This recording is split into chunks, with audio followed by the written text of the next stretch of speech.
بسم اللہ الرحمن الرحیم نحمده ونصلي على رسوله الكريم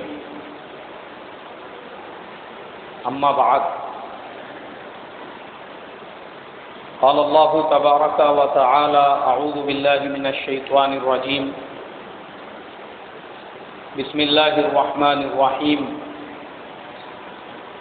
انما يخشى الله من عباده العلماء صدق الله العظيم۔ میرے محترم بھائیوں، بزرگوں، دوستوں، آج کل سوشل میڈیا پر ایک میسج بہت ہی تیزی کے ساتھ میں چل رہا ہے، جس میں یہ لکھا ہوا ہے کہ علماء سماج اور قوم کا سب سے کمزور طبقہ ہے، علماء ایسے ہے، علماء نے یہ کرے تو یہ ہو جاتا ہے۔ اس میں علماء اکرام کی، ائمہ اکرام کی کمزوریاں گنائی گئی ہے۔ میں سوچتا ہوں کہ ایسے جو میسج بنا کر بھیجنے والے ہوتے ہیں ان کو شاید کچھ کام دھندا ہوتا نہیں ہے، رکا میں بیٹھے ہوئے ہوتے ہیں، اور اللہ کے نبی صلی اللہ علیہ وسلم نے فرمایا کہ جو آدمی خالی ہوتا ہے، جس کے پاس کچھ کام دھندا نہیں ہوتا ہے،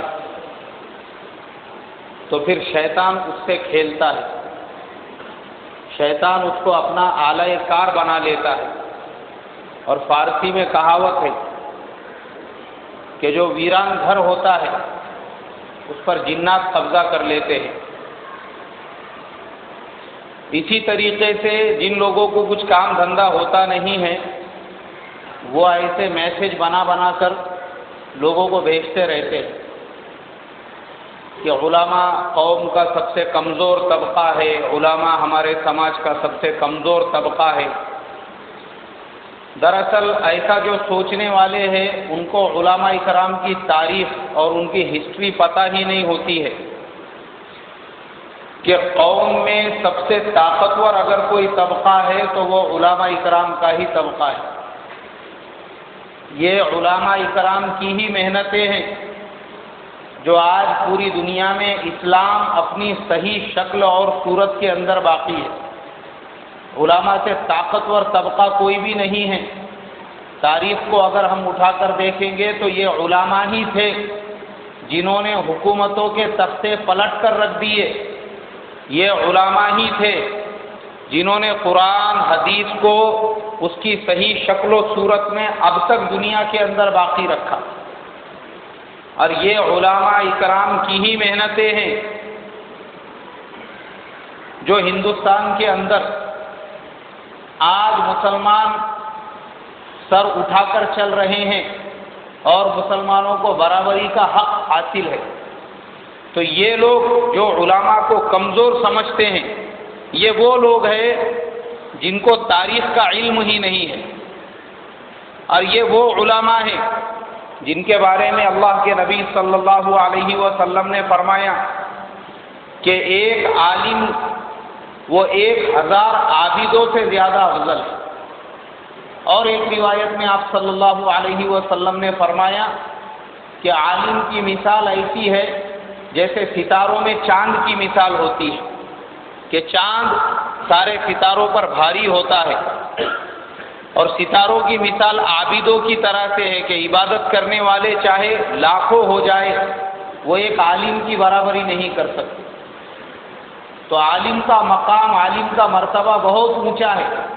یہ جو علماء کو کمزور بتانے والے ہیں اور جو لوگ میسج کرتے ہیں بولے آج علماء کے اتنے برے حال ہیں، ان کو اتنی تنخواہ ہوتی ہے، وہ ایسے پریشان ہوتے ہیں، یہ ہوتے ہیں، تو میں یہ سوچتا ہوں کہ یہ خالی میسج کرنے والے اور ان پہ بیان کرنے والے یہ ان کی مدد کے لیے آگے کیوں نہیں آتے؟ جب آپ کے دل میں اتنی ہی ہمدردی ہے تو آپ چند اور مسلمانوں کو جمع کر کے ایک ایسی تنظیم بناؤ اور ان کی مدد کرو، بجائے اس کے اوپر واویلا مچانے کے، میسج کر کے لوگوں کے ذہن خراب کرنے کے اور علماء کے اندر احساس کم تری پیدا کرنے کی کوشش کی۔ مال سے انسان بڑا یا چھوٹا نہیں ہوتا۔ علماء اکرام انبیاء کے وارث ہیں۔ جن حالات میں انبیاء نے زندگیاں گزاری تھی، انبیاء نے دنیا کے اندر بڑے بڑے جو انقلاب پیدا کیے، وہ اسی قسم کرسی کے عالم میں۔ اللہ کے نبی صلی اللہ علیہ وسلم نے فرمایا کہ العلماء ورثۃ الانبیاء، علماء انبیاء کے وارث ہیں۔ اور انبیاء دنیا میں کیا چھوڑ کر جاتے ہیں؟ وہ بادشاہت اور سلطنت چھوڑ کر نہیں جاتے، سونے چاندی کے خزانے چھوڑ کر نہیں جاتے، بلکہ انبیاء جو ہے وہ دینار اور درہم نہیں چھوڑ کر جاتے، وہ علم کی وراثت چھوڑ کر جاتے۔ اور خود اللہ کے نبی صلی اللہ علیہ وسلم کی زندگی کو اٹھا کر دیکھیں گے تو آپ صلی اللہ علیہ وسلم نے اس حال میں زندگی گزاری ہے۔ حضرت عائشہ رضی اللہ تعالیٰ عنہا فرماتی ہے کہ 2 مہینے تک ہمارے گھر کا چولہا نہیں جلتا تھا، لیکن اسی اللہ کے نبی صلی اللہ علیہ وسلم سے اللہ تبارک و تعالیٰ نے انہی سے وہ انقلابی کام لیا کہ پورے دنیا کے اندر انہوں نے اسلام کا جو ریولیوشن ہے، جو انقلاب ہے، اس کو ایسے قائم کیا کہ اللہ کے کلمے کو دنیا کے ہر ملک میں، دنیا کے ہر شہر میں اور دنیا کے ہر بستی میں پہنچا دیا۔ ایک طرف تو آپ کی یہ حالت تھی فاقہ کشی کی کہ آپ صلی اللہ علیہ وسلم کے وصال کا جب وقت قریب آیا تو آپ کے گھر میں جلانے کے لیے تیل تک نہیں تھا۔ حضرت عائشہ رضی اللہ تعالی عنہا نے ایک یہودی سے، عورت سے قرض لے کر جو ہے تیل لے کر آئی اور اپنے گھر میں چراغ جلائے۔ اور دوسری طرف اللہ کے نبی صلی اللہ علیہ وسلم کے خطوط دنیا کے بڑے بڑے بادشاہوں کے درباروں میں پہنچ رہے ہیں، تو آپ صلی اللہ علیہ وسلم جو دنیا کی سپر پاور طاقتیں ہیں ان کو اسلام کی دعوت دے رہے ہیں۔ وہ زمانے کی سب سے سپر پاور جو طاقت تھی دنیا کی، وہ قیصر و کسریٰ کی جو طاقتیں تھی، روم، ایران، مصر، ملک شام، یمن، حبشہ، آپ صلی اللہ علیہ وسلم وہاں کے بادشاہوں کو خطوط لکھ رہے ہیں، آپ کے خطوط پہنچ رہے ہیں ان کے پاس، اور ان بادشاہوں کو اسلام کی اور ایمان کی سپر پاور طاقتیں ہیں، ان کو ایمان کی دعوت دے رہے ہیں۔ تو مال و دولت یہ انسان کے بڑا اور چھوٹا ہونے کا معیار نہیں ہے۔ آپ کے پاس دنیاوی لائن سے کچھ بھی نہیں تھا، ہاں اگر آپ چاہتے تو مدینے کے پہاڑ آپ کے لیے سونے کے بنا دیے جا سکتے تھے، مگر آپ نے ایسا نہیں چاہا۔ بخاری شریف کے اندر آپ کو یہ واقعات ملیں گے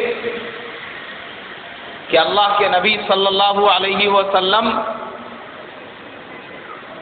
ایک مرتبہ فاقے سے تھے، اور 3 دن کے بعد آپ صلی اللہ علیہ وسلم کے پاس ہدیے میں کہیں سے کچھ پہنچا، تو آپ صلی اللہ علیہ وسلم وہ لے کر اپنی بیٹی حضرت فاطمہ رضی اللہ تعالی عنہا کے مکان پر تشریف لے گئے۔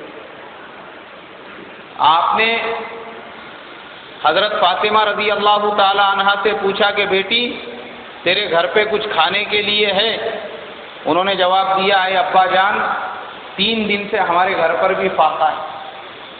تب آپ صلی اللہ علیہ وسلم نے وہ جو آپ کے پاس ہدیہ آیا ہوا تھا وہ اپنے بیٹی کے حوالے کیا اور بیٹی سے کہا کہ اسے کھاؤ۔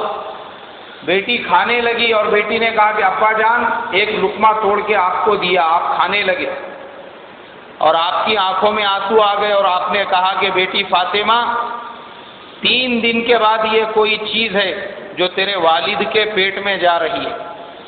دونوں باپ بیٹی مل کر رونے لگے۔ آپ صلی اللہ علیہ وسلم نے فرمایا کہ بیٹی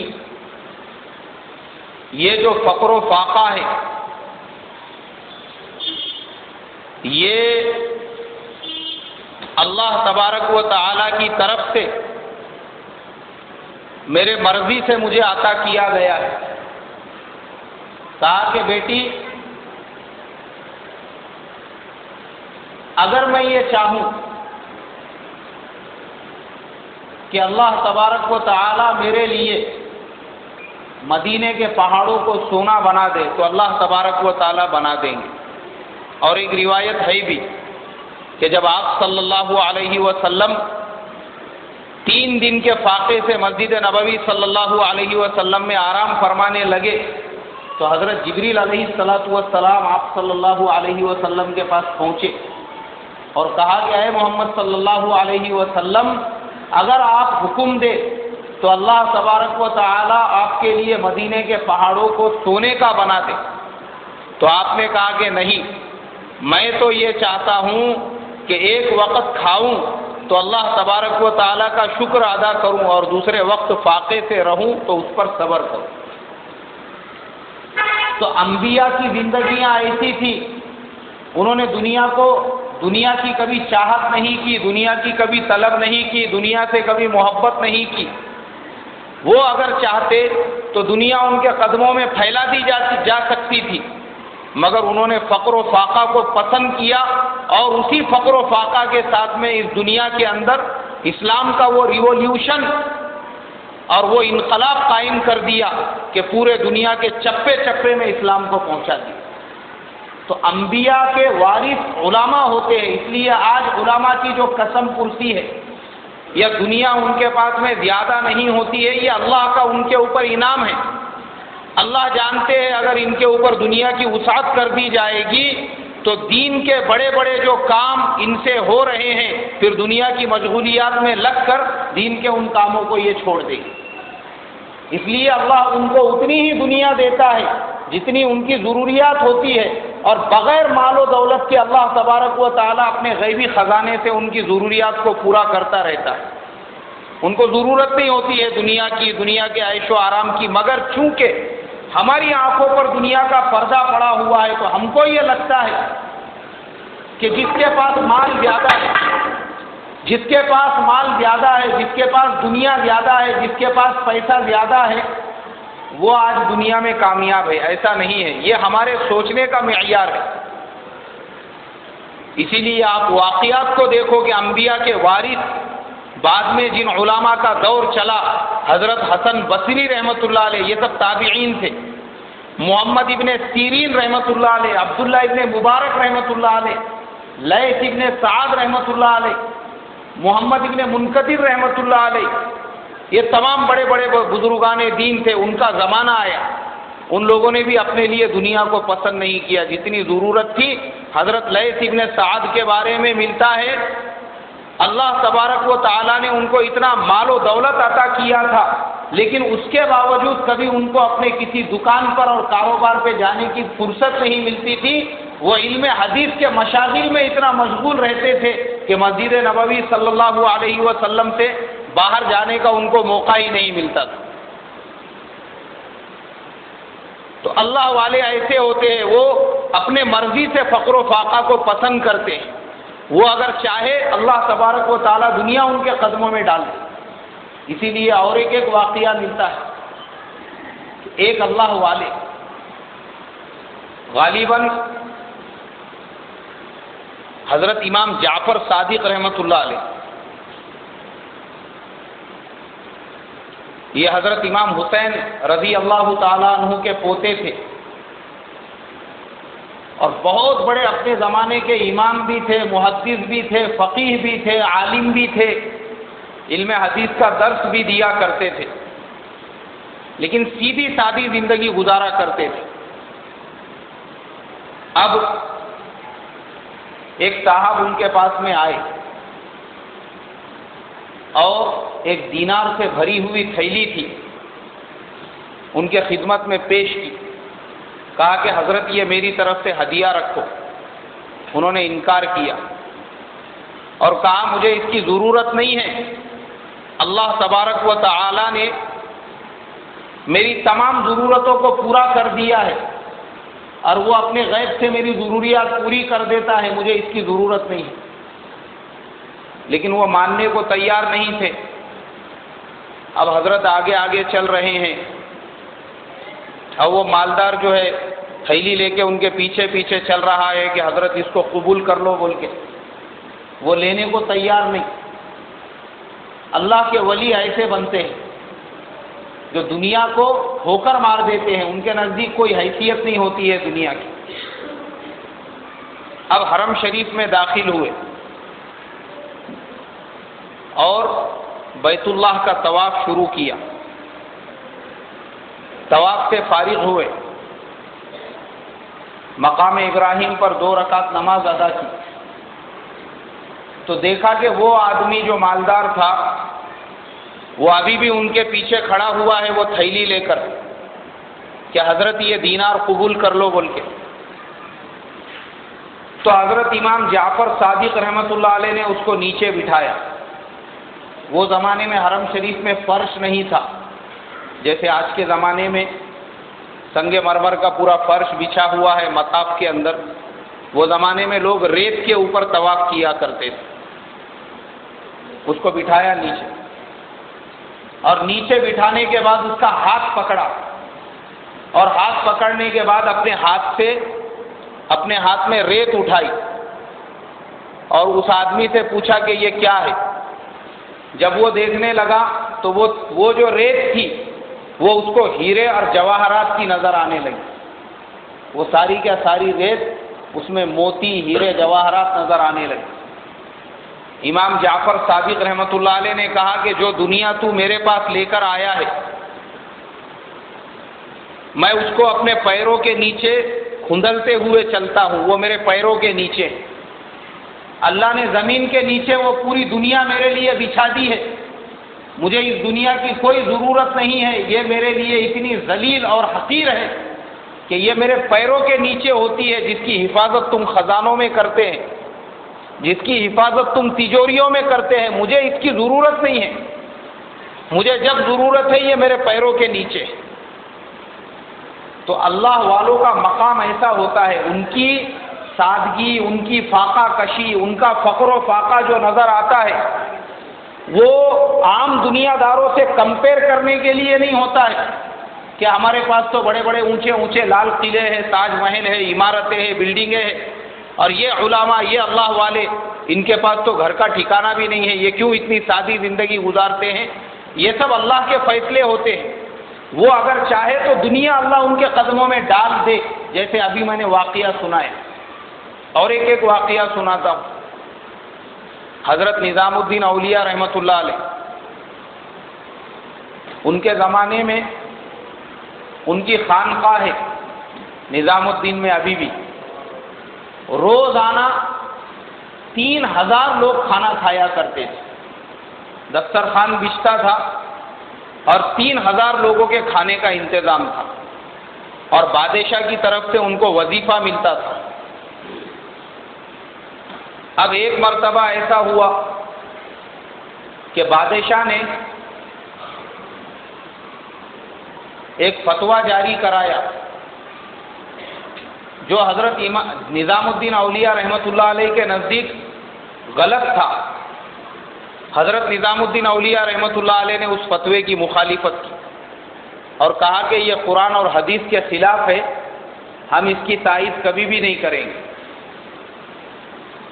وہ جو بادشاہ تھا اس کو غصہ آ گیا، وہ کہنے لگا ہم ان کو ماہانہ وظیفہ دیتے ہیں، ہمارے وظیفے کے اوپر ان کی خانقاہ کا نظام چلتا ہے، ہمارے پیسوں پر روزانہ ان کا دسترخوان بچھتا ہے، ہماری امداد پر ہزاروں لوگ ان کے یہاں پہ کھانا کھاتے ہیں، اور ہماری ہاں میں ہاں ملانا چھوڑ کر یہ ہماری مخالفت کر رہے ہیں۔ بادشاہ نے وزیر خزانہ کو بلا کر یہ کہا کہ جو وظیفہ ان کو ماہانہ دیا جاتا تھا وہ وظیفہ بند کر دو، اور حضرت نظام الدین اولیاء رحمۃ اللہ علیہ کو جو ملنے والا وظیفہ تھا وہ بند کر دیا گیا۔ ہمارے زمانے کا کوئی آدمی ہوتا تو وہ بادشاہ کی چاپلوسی میں، مالدار کی چاپلوسی میں، پیسے والے کی چاپلوسی میں اپنا ایمان بدل دیتا، اپنا فتویٰ بدل دیتا، اپنی زبان بدل دیتا، مگر وہ اللہ والے تھے، اللہ کی ذات سے ان کا اتنا گہرا تعلق تھا کہ انہوں نے بادشاہ سے مقابلہ کرنا گوارا کیا مگر اپنا فتویٰ بدلنا گوارا نہیں کیا، بھلے ہی ان کی جان جانے کا ڈر ہو۔ وہ بادشاہوں کا زمانہ تھا، بادشاہ کے اگینسٹ میں جانا اس کا مطلب تھا بغاوت، اور بغاوت مطلب موت کی سزا۔ ان کو جو امداد ملتی تھی وہ بند ہو گئی، وہ اپنی جگہ پر، لیکن اس کے علاوہ بغاوت سمجھا جاتا تھا، اور بغاوت کی سزا یہ تھی کہ سر قلم کر دیا جاتا تھا، کوئی روکنے اور بولنے والا بھی نہیں ہوتا تھا۔ مگر وہ اللہ والے تھے، اسی لیے کسی شاعر نے کہا ہے کہ قلندر خوش نہیں ہے، سکندر خوش نہیں ہے لوٹ کر دولت زمانے کی۔ سکندر خوش نہیں ہے لوٹ کر دولت زمانے کی۔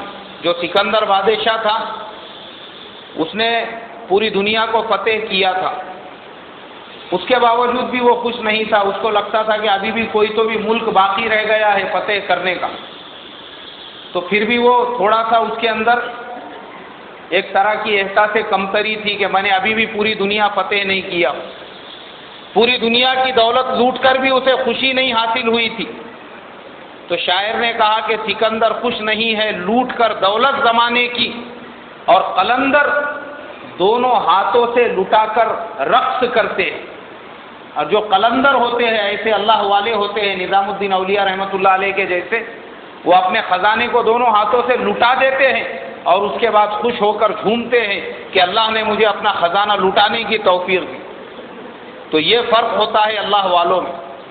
نظام الدین اولیاء رحمۃ اللہ علیہ نے اپنے باورچی کو بلایا اور کہا کہ ہمارے یہاں پر روزانہ کتنے لوگ کھانا کھاتے ہیں؟ باورچی نے کہا کہ حضرت ہمارے یہاں پر روزانہ 3000 لوگ کھانا کھاتے ہیں۔ تو نظام الدین اولیاء رحمۃ اللہ علیہ نے کہا کہ جاؤ اعلان کرو، آج سے ہمارے دسترخوان پہ 6000 لوگ کھانا کھائیں۔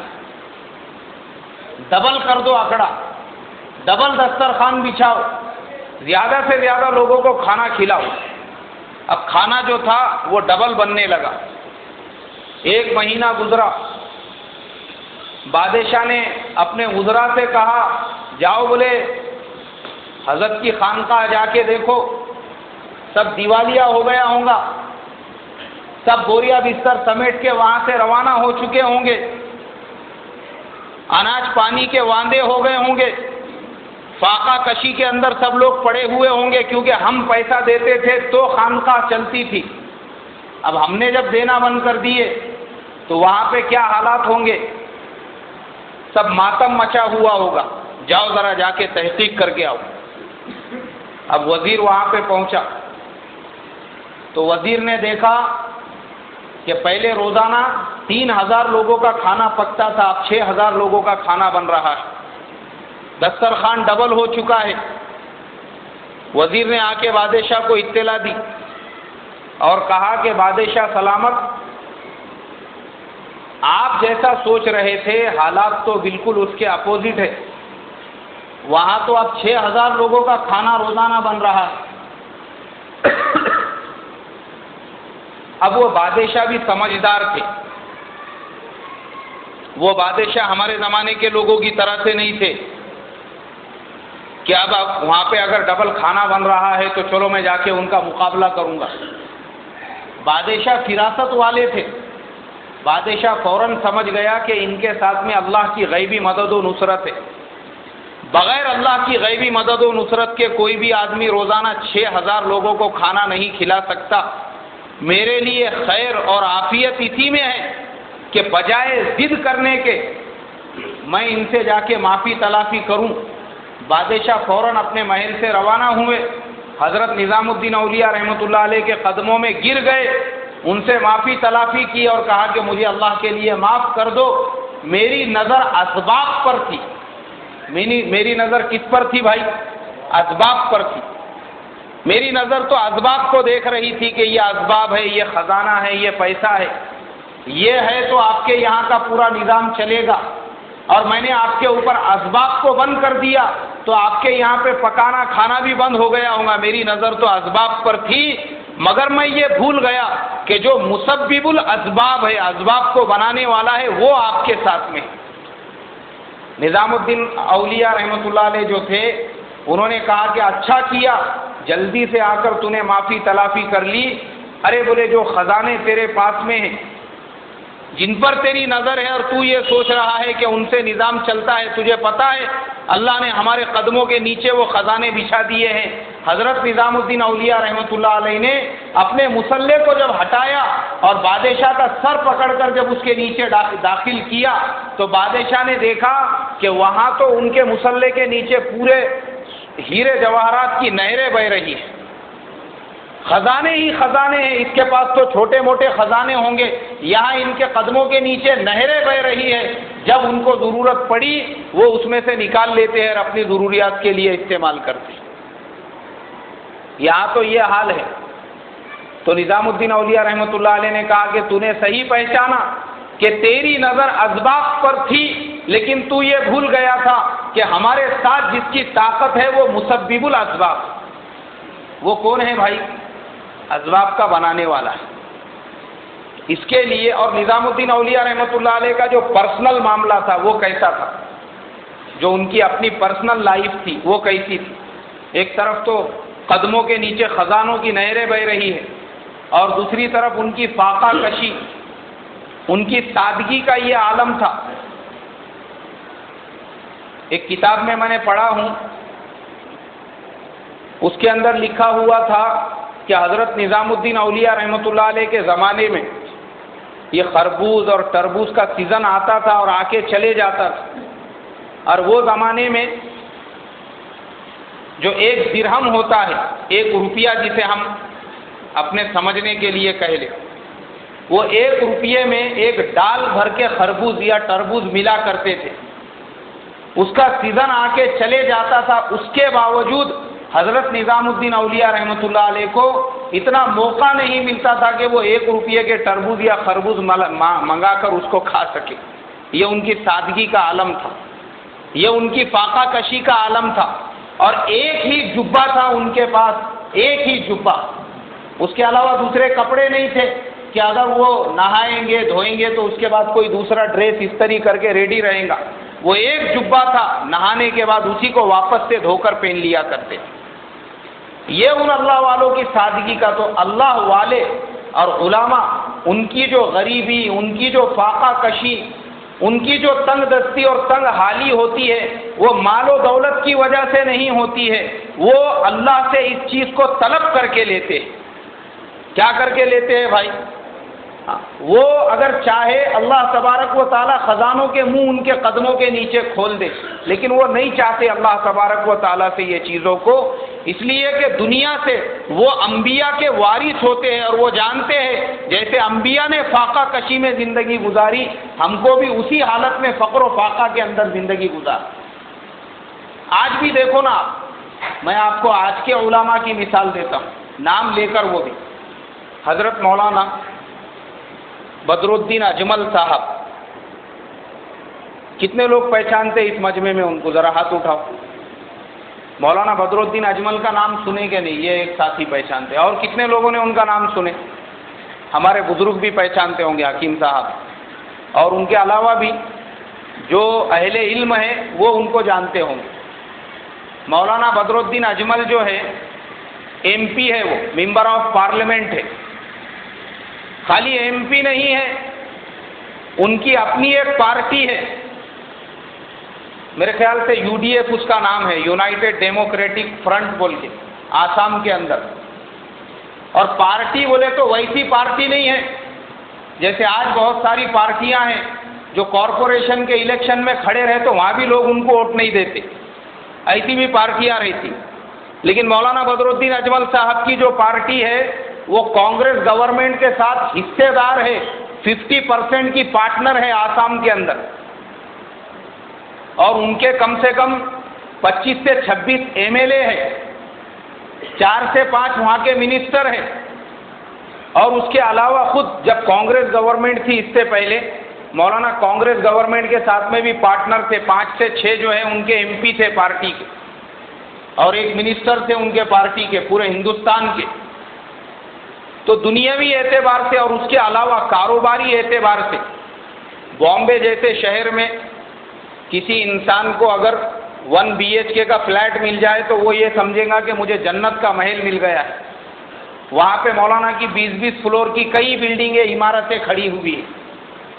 دنیاوی اعتبار سے اللہ نے اتنی دنیا دی ہے کہ ان کی جو کمپنی ہے اس کی برانچز بامبے میں، دبئی میں، مدینہ میں، مکہ میں، دنیا بھر میں پھیلی ہوئی ہے. اربوں خربوں روپیوں کا ان کا ٹرن اوور ہے. اللہ نے دنیا اتنی قدموں میں ڈال دی ہے، لیکن اگر آپ ان کو پرسنلی دیکھیں گے پرسنلی تو آپ کو لگے گا یار یہ کسی مسجد کے مؤذن صاحب. ایک دم قسم پرسی کا عالم، سیدھے سادے کپڑے، اور جو ٹوپی وہ پہنتے میرے خیال سے 10 روپے بھی اس کی قیمت نہیں ہوں گی. یا آپ کسی درزی کے پاس جائے اور بولے بھائی میرے کو ذرا 1-2 پلے کی ٹوپی فری میں سی کے دے دے تو بغیر پیسوں کے بھی کوئی آپ کو دے دے گا. اتنی سادگی ان کی. یہ عالم ہے ان کے سادگی کا کہ پچھلے سال آسام کے اندر سیلاب آیا تھا تو لوگوں کو بچانے کے لیے وہ خود پرسنلی ان کا کرتا ایسا اوپر اٹھا کے اس کو انہوں نے باندھ دیے اور خود پانی کے اندر کیچڑ کے اندر گھس کے جو ہے لوگوں کی امداد کرنے لگے. تو علماء یہ جو فاقہ کشی ہوتی ہے، علماء کی سادگی ہوتی ہے، یہ ان کی اللہ سے مانگی ہوئی ہوتی ہے. یہ خود اس کو اختیار کرتے ہیں. یہ اختیاری ہوتی ہے، یہ اضطراری نہیں ہوتی ہے. کیسی ہوتی ہے بھائی؟ اختیاری ہوتی ہے یہ اللہ تبارک و تعالیٰ کی طرف سے. تو آج جو لوگ یہ میسج کرتے ہیں اور بھیجتے ہیں بولے آج علماء قوم کا اور سماج کا سب سے کمزور طبقہ ہے اور علماء سب سے قسم پرس طبقہ ہے، وہ سب سے بڑے بے وقوف ہیں، ان کو معلوم ہی نہیں علماء کی طاقت کیا ہے. یہ علماء ہی تھے جنہوں نے اس ملک ہندوستان کو انگریزوں سے آزاد کرایا. اور آج بھی ہندوستان میں مسلمان جو سر اٹھا کر زندگی گزار رہے ہیں اس کے پیچھے سب سے بڑی جو طاقت ہے وہ صرف ایک عالم کی ہے جن کا نام مولانا ابوالکلام آزاد تھا. کیا نام تھا بولو بھائی ان کا؟ مولانا ابوالکلام آزاد. میں نے خود مولانا ابوالکلام آزاد کی تقریر سنا ہوں، آپ بھی سن سکتے یوٹیوب کے اوپر. مولانا ابوالکلام آزاد کی وہ تقریر ہے، وہ جو جامع مسجد دلی کے اندر جمعہ میں بیان کیا کرتے تھے، جمعہ میں خطبہ دیتے تھے. تو مولانا ابوالکلام آزاد وہ آدمی تھے جب ہندوستان کے ٹکڑے ہونے لگے تو ایک طبقہ ایسا تھا جنہوں نے ایڑی چوٹی کا زور لگا دیے تھے کہ ہندوستان کو ہندو راشٹر ہی بنایا جائے. اس لیے کہ مسلمانوں کو دھرم اور مذہب کے نام پر پاکستان دیا جا رہا ہے، اب ہندوستان میں ان کا کوئی حق نہیں باقی ہے. لیکن وہ مولانا ابوالکلام آزاد ایسے آدمی تھے جنہوں نے لارڈ ماؤنٹ بیٹن کے ساتھ میں 24 گھنٹے بیٹھ کر بیٹھکیں کی اور ان کو یہ بات منظور کرنے پر مجبور کیا کہ ہندوستان کو ایک ڈیموکریٹیکل کنٹری کے طور پر آپ تسلیم کرو، ورنہ جب تک آزادی مت دو، ہم کو نہیں چاہیے آزادی، ہم انگریزوں کے انڈر میں جو ہے عیش و آرام. برٹن کے اندر وہاں کی پارلیمنٹ میں یہ بل پاس ہوا پہلے کہ ہندوستان کو اسی قیمت پر آزادی دی جائیں گی جب ہندوستان ایک ڈیموکریٹک ملک رہے گا، اس کے بعد جا کر ہندوستان کو آزادی ملی. یہ تھے مولانا ابوالکلام آزاد. معمولی آدمی نہیں تھے. صرف مولانا ابوالکلام آزاد کی عمر 24 سے 25 سال تھی جب مولانا ابوالکلام آزاد کو انڈین نیشنل کانگریس کا صدر بنایا گیا تھا. کس کا صدر بنایا گیا تھا بھائی؟ ہندوستان کے قانون کے حساب سے 25 سال سے پہلے کوئی الیکشن میں بھی کھڑے نہیں ہو سکتا اگر کسی کو کھڑے ہونا ہے تو. لیکن مولانا ابوالکلام آزاد وہ نوجوان، وہ طاقتور انسان تھے، حالانکہ وہ بھی عالم تھے، حافظ قرآن. آپ کو سن کر حیرت ہوں گی 7 سال کی عمر سے پہلے مولانا ابوالکلام آزاد حافظ قرآن بن چکے تھے. یہ عالم تھا ان کے جو اللہ نے ان کو حافظہ عطا فرمایا تھا. اور اس کے بعد وہ مولانا ابوالکلام آزاد تھے کہ ان کی جو طاقت تھی، ایک عالم تھے وہ بھی، ان کی طاقت اس زمانے کے بڑے بڑے جو لیڈر تھے. آج میں دیکھتا ہوں مسلمان اگر کسی پارٹی کا ٹکٹ مانگنے کو جائے تو بھی جو ہے 10-15 لاکھ روپئے لیے بغیر کوئی ان کو ٹکٹ نہیں دیتا. اور یہاں مولانا ابوالکلام آزاد کو